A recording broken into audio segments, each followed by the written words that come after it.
Now isn't that classic? Now, from my research, the Sega bit there is actually 1/8 the memory of a 4 megabit cart. That is crazy when you think about it. I mean, just saying the word Sega took up that much body space. These days, you know, there is no such presentation like that.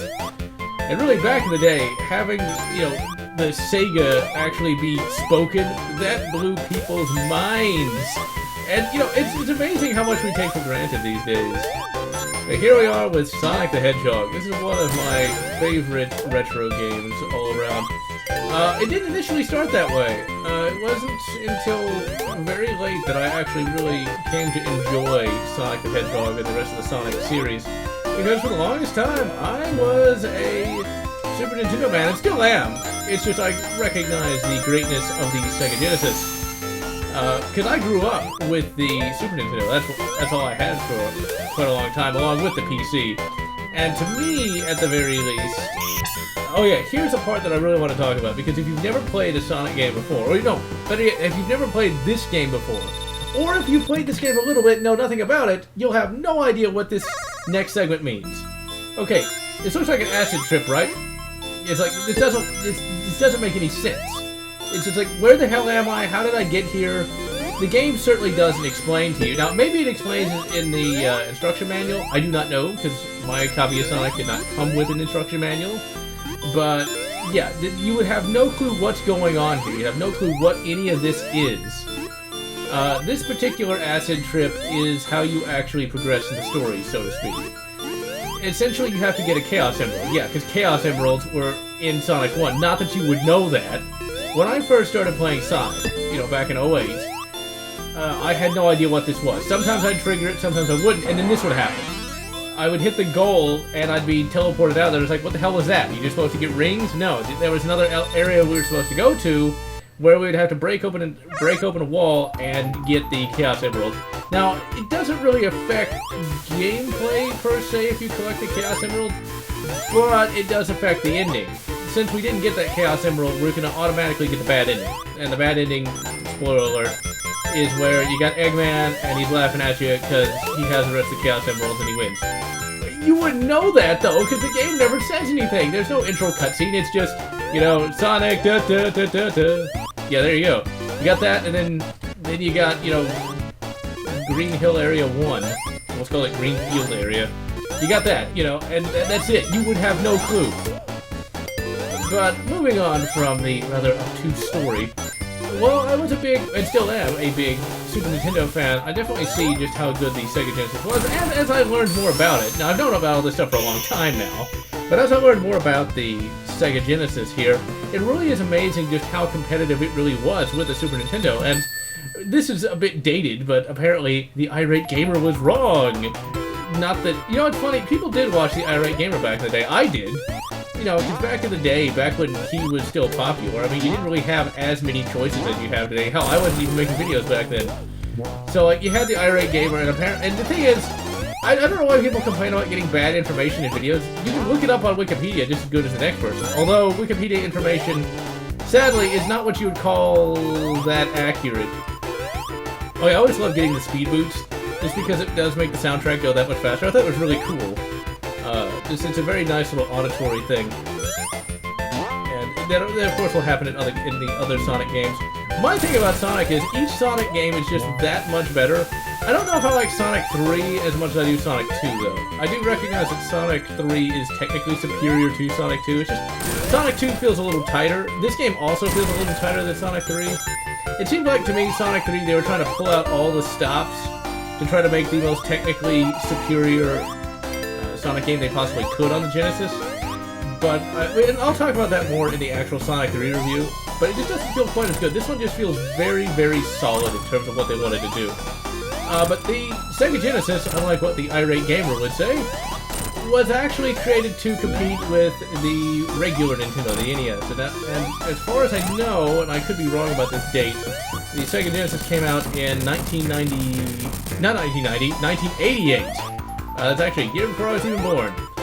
It came out then, and this game here comes out in 1991, and this game, I think, actually looks better in many respects than Super Mario World. And I had some sort of random error there for some reason, which was kind of annoying. Thankfully, it didn't actually mess up the record, but that was weird. But anyway, now technically, Super Mario World is a technically superior game in that it's a little more complicated. You know, you got the ability to ride on Yoshi, but I think on a graphical standpoint, it's a little pixelated. The colors, I don't think, are nearly as sharp. The backgrounds are not nearly as complex, at least from what I remember, as the Sonic the Hedgehog backgrounds. Now remember, I got back into retro gaming solely because of the Super Nintendo. I got back into retro gaming back in 2005, actually, after really turning my back on retro gaming as a whole. Because I think some people will do that. You know, you'll get into the modern day gaming. It's like, oh, those old games are crap. Well, actually, that's not entirely accurate. I didn't think they were crap. I just didn't think about them anymore. Period. But I got back into retro gaming just because of the Super Nintendo, and the Super Nintendo, to me, was one of the best consoles of that era. But once I finally started playing these, so the Super Nintendo and Sega Genesis, you know, the whole console war thing was fairly interesting. These days, there isn't really a console war, because I don't know, maybe people do have more money these days than they did back in the day, but back then it was very unlikely to have both consoles, whereas today, people like to have both the X-Bone and Piss Poor. But back in the day, you know, you just had the one console, or if you were lucky like me, you had access to, but you didn't own it, you had access to a PC. And, you know, the Sega Genesis and Super Nintendo, they did very different things. And when the Sega Genesis was being the Sega Genesis, it did it very well. When it tried to emulate the Super Nintendo, it didn't do quite as well. It's really kind of hard to say, at least in this video, I should say, what the Super Nintendo and Sega Genesis did differently from one another. I think when the Sega Genesis played to its strengths, when it didn't try to be too graphically complex, it really did well. When it didn't try to when it didn't try to digitize voice, that was the best thing. The Super Nintendo can digitize voice fairly well, actually. Most notably, at least from what I remember, it did it quite well in Lost World. No, Jurassic Park Part 2, The Chaos Continues. There we go. In that game, it sounded really, really good. But whenever the Sega Genesis tried to do any kind of voice synthesization, it sounded like crap. That's one of my problems with Sonic 3, is it tries that sometimes, and it sounds like crap. Whereas here, the music is very good, because we don't have somebody trying to say yeah in the background. He's like, whenever the Genesis tried... Now, I'm pretty sure there's some games that I'm not thinking of on the Genesis that had really good voice synthesization. Ugh, I tried to say that multiple times fast. But I can't think of that many. But there were some games that on the Sega Genesis were actually better than on the Super Nintendo. Most notably, Earthworm Jim is the one that gets tossed around a lot. I have not played Earthworm Jim in many years, but I remember liking it on the Super Nintendo. That's one of those games I played back in the day that I rented a number of times, but never actually owned. That's another thing that you don't really see much anymore, is the act of renting games and not owning them. There were many games played back in the day that I never owned. I played Sonic 2 back in the day once or twice. But I never owned a Sega Genesis until way, way late. In fact, the very first Sega console I owned was a Dreamcast. And the Dreamcast is still one of my favorite consoles to this day. Just because it does stand out in terms of its game library, although many of those games will later go on to be ported to many other consoles. That's kind of reducing its epicness somewhat, but, well, to me the Sega Dreamcast was just something to have, you know? Because it really was that... The Sega Dreamcast is a very weird console when you think about it, though, because it came out just... It really was the end of an era in many respects.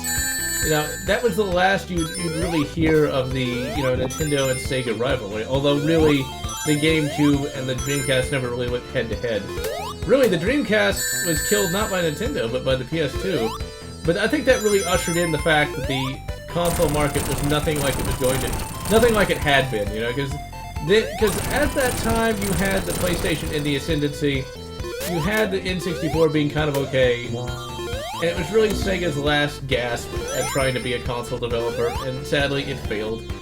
It failed. I think it was doomed to fail in many respects, because by that point the writing was sort of on the wall there that, you know, the Nintendo and Sega rivalry were long gone. It was now Sony and Sony.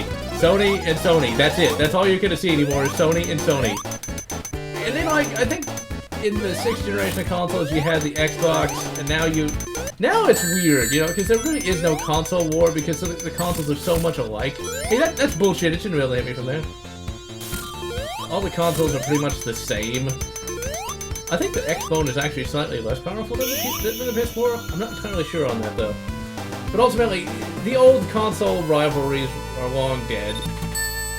And the Dreamcast was really the passing of that torch. It's a sad passing, but, well, all things must evolve or die. One thing that's kind of interesting, though, about the whole gaming market, when you actually start doing any research, is that, yeah, there had been that game crash, but that was primarily console games. There are still PC games going on. Imagine, ladies and gentlemen, if we hadn't had the NES, the PC gaming master race would rule all. The Nintendo would be nothing. But it is interesting, though, that how Nintendo was just able to go in there and completely dominate everything with the NES. The NES is a very good console. I do own it, and it is a fun console to play. So really, Sega had their work cut out for them. And imagine this. No, not this game in particular, because this came out long after, but imagine the Sega Genesis with all its prowess. Imagine that was needed to go up against the NES. Something so technically inferior. And hell, Sega did have the Master System. And the Master System, I believe, is supposed to have better graphics, but in all honesty, having played it, I just don't feel that it has that much better games. There's very few Master System games that I happen to really like. God damn it. It's really kind of hard to say what games that are on the Master System that are really that amazing. Because that's the thing, I've tried to get into a lot of these retro consoles, but it's always a hard thing to do. It's trying to find the good games in it. And I never could just find that. I never really could find any game that I liked a lot on the Master System. Because, like, you have, like, Sonic on the Master System, but, like, it doesn't matter. You have the Genesis version, which is going to be technically superior. And I've tried to play Alex Kidd in Miracle World, but I didn't really like that one, and the various Alex Kidd games I just never could really get into. Phantasy Star, that's the one. Okay, I forgot about that one. Phantasy Star is probably my favorite game on the Master System all around. That's one of my favorite games in general. I can't believe I forgot about that one. But other than that one, other than Phantasy Star, I'm not really sure what else is really there. Because, like, if you compare Phantasy Star to Dragon Warrior, it blows Dragon Warrior out of the water. In terms of graphics, gameplay, story, presentation. I'm still a big fan of Dragon Warrior.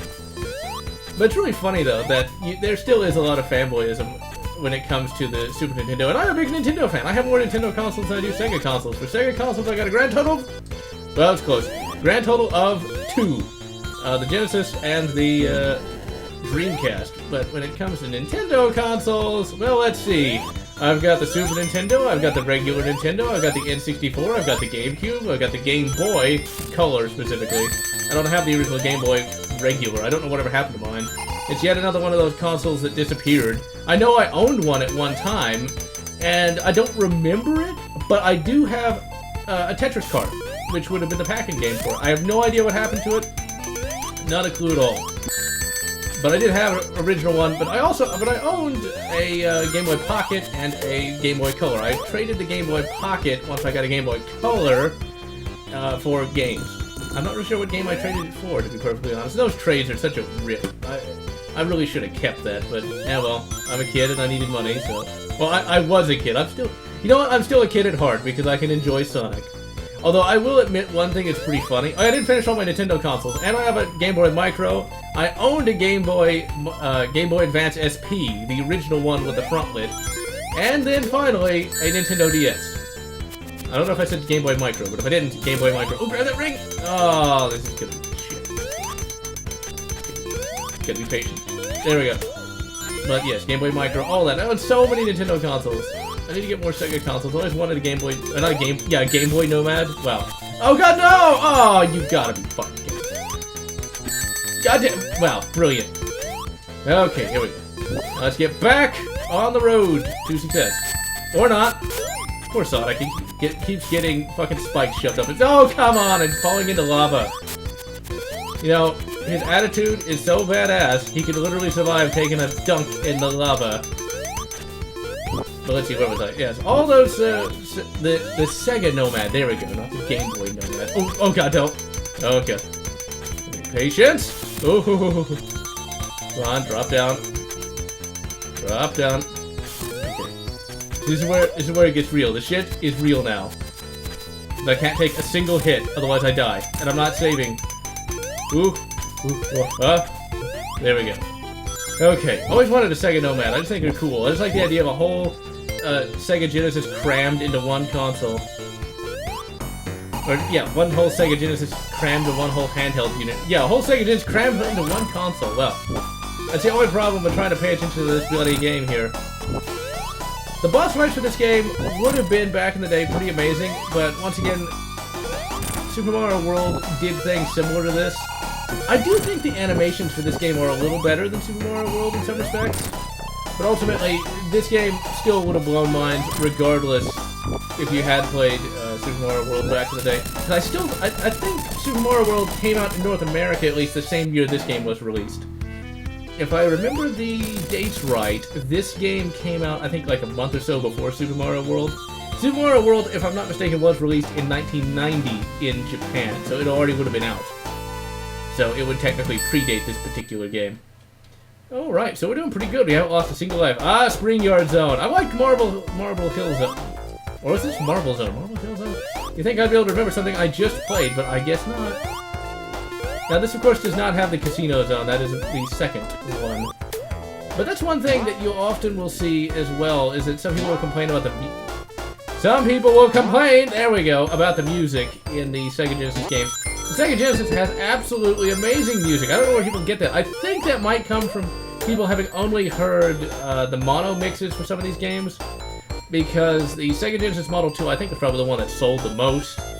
That's just a guess of mine, because that would have been the cheaper one, because the Sega Genesis Model 2, I believe, omits the ability to output in stereo, whereas the Model 1 has the ability to output in stereo, and that's the one I have, is the Sega Genesis Model 1. I was able to get that for $20, and that was a pretty good deal. I was even able to get a 6-button controller with that as well. But it's sad that I don't have that much Sega hardware, or that many Sega games, to be perfectly honest. Ooh, be careful. Nope, almost got hit by that. Now, I actually initially played this game to completion, not on an emulator on the computer. You'd think that, but I actually finished this particular game. Okay, I guess we gotta go back. Well, there might have been something I missed, but I couldn't tell you what it was. Okay, we'll bounce up here and promptly miss. And boing! Okay, here we go. I initially played this on a DS emulator, because for the longest time, I was a big fan of DS emulation, or emulation on the DS, not just emulating the DS. Because I used to really like to take video games with me wherever I went. I mean, obviously with phones, actually no, phones don't really do much for me, to be perfectly honest. The phones, you know, getting a good controller for your phone is not easy. And, you know, to get a really good... Oh no! Oh, first death. But the emulation on phones just isn't the same as playing on an actual handheld console. For me, I'm still a big fan of the DS. I'm still a big fan of the Game Boy Micro. Really, the phones, the emulators aren't very good. The emulators, to get any good ones, you had to pay for them, whereas on a handheld console, they would, of course, be free. And just overall, they're not as good. And getting a controller to work on a phone is just not easy. I think I already said that, but I'm gonna say it again. It fucking is annoying. I bought a controller for my phone, and it didn't fucking work. Oh, come on, go up there! Yeah! No! Run! Ah! There we go. Sweet. And yeah, it didn't fucking work, so it was like a big waste. And even then, you know, you got this big controller sitting out there. It's like, I think, to this day, my favorite console, by far, or portable console, I should say, is the Game Boy Micro. There's just none better. It's so small, and it fits in any pocket, and it's just, and yeah, the Game Boy Advance is not really capable of playing that many emulated games. Like, it can't emulate the Super Nintendo very well, or the Sega Genesis, but you can play a lot of really fun NES games. A lot of the Game Boy Advance games were actually really quite good all around, so it's just there's very few good portable systems out there. I mean, the Game Boy, the reason why it lasted so long was because there was nothing better that you could get. they were more technically superior systems. The Game Boy... What's funny is, when I was a kid, every console or game system I didn't have, I assumed to be better than what I had. So, like, I had a Game Boy, but prior to getting the Game Boy Color, you know, it's like, well, technically, wouldn't the... what's it called now? I know what it's called. God damn it. My brain is not functioning adequately. It's not the Master System. Game Gear! There we go. The Game Gear. You know, I thought the Game Gear was better because I knew somebody who had a Game Gear. And when you look at it on the surface, the Game Gear is a better machine. You know, it's got better graphics. It's got the backlit screen. The only problem is you can't carry it anywhere. And, you know, it eats battery like you wouldn't believe. And so the reason why the reason why the Game Boy just lasted as long as it did is, you know, it had really good battery. Yeah, its games might not have been technically impressive, although I disagree with that. I disagree when people say that the Game Boy games look like crap. They look like what they should look like. I think one of my favorite early Game Boy games is one of the first, and that is Super Mario Land, the first one. And that actually was one of the earliest Mario games I actually played to completion. Because there's a lot of games that when you're a kid you never fully finish because the game gets too hard or something like that, or you just give up.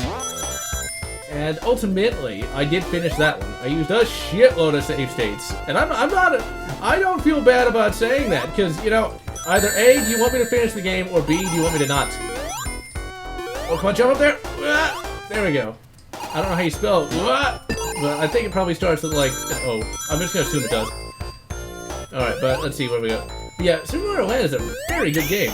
And, yeah, people might say it looks like a calculator game, but I still think it looks good. And for 1989, that would have been amazing, because it's recognizable as Mario. It plays like Mario. Yeah, it's a little stiffer, but it's still a really good game. And there just wasn't much else you could get that was like that. Probably, you know, on the Game Gear, you could have probably, if you got the Sonic version on that, which was nothing more than the Master System version, then yeah, you know, it'd probably be pretty fun. But ultimately, you still would have this big, chunky thing. Because I'm a very big fan of portability. The less shit you have to carry in your hands, the better. Because I'm somebody who likes to wear, you know, pants with, like, really big pockets. Because I like to be able to just carry the shit and not have to worry about it. Because the big... Oh, I'm gonna die. No, I'm not. Get in there, get in there! Get him!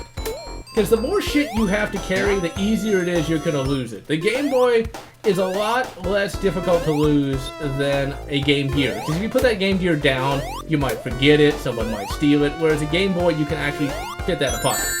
You know, or like the Atari Lynx. Oh no! No, no, no! Well, we're probably not going to get past Spring Yard Zone because we're now on our last life. But we got pretty far, though. Further than I thought we would get without save states. My retro gaming skills must be increasing, it would seem. But, yeah, you know, it's like the Game Boy, you can just carry it anywhere. And the Game Boy Micro, though. The Game Boy Micro, I will always just give all props to that, though. Because that is something you'll never put down. You'll just put it in your fucking pocket, because it's easy to do so. If only there was a way to play retro games on your phone comfortably and as good as the Game Boy Micro could. And I was always a big fan of emulation consoles. I always wanted a Dingu, but I never got one, sadly. And then there's a few others that I've always wanted to have, but ultimately by the time I had the money to get it, I never really needed such a thing. And ultimately, I don't know if they would have been that much better than the Game Boy Micro. Now, of course, I would eventually just start carrying around the DS, even though it's a lot bigger. Because the DS really is technically superior in just about every goddamn way to the Micro. No! Oh! Come on, grab the ring, grab the ring! Oh. It's like, 'cause this is so hard right here. Fuck! Well, we lost it. Game over. I really had to go all the way back to the beginning. Alright, so that was Sonic. Back to the DS, you know, the DS was able to emulate so much more, and it was actually really comfortable to play. And ultimately, that was Sonic the Hedgehog. A very, very fun game, and I actually did pretty good. So, I am GeneralLotz, wishing you good Sonic Advance 1, which was halfway decent, and Sonic Advance 2, which was a little bit better. Whatever. Makes you happy.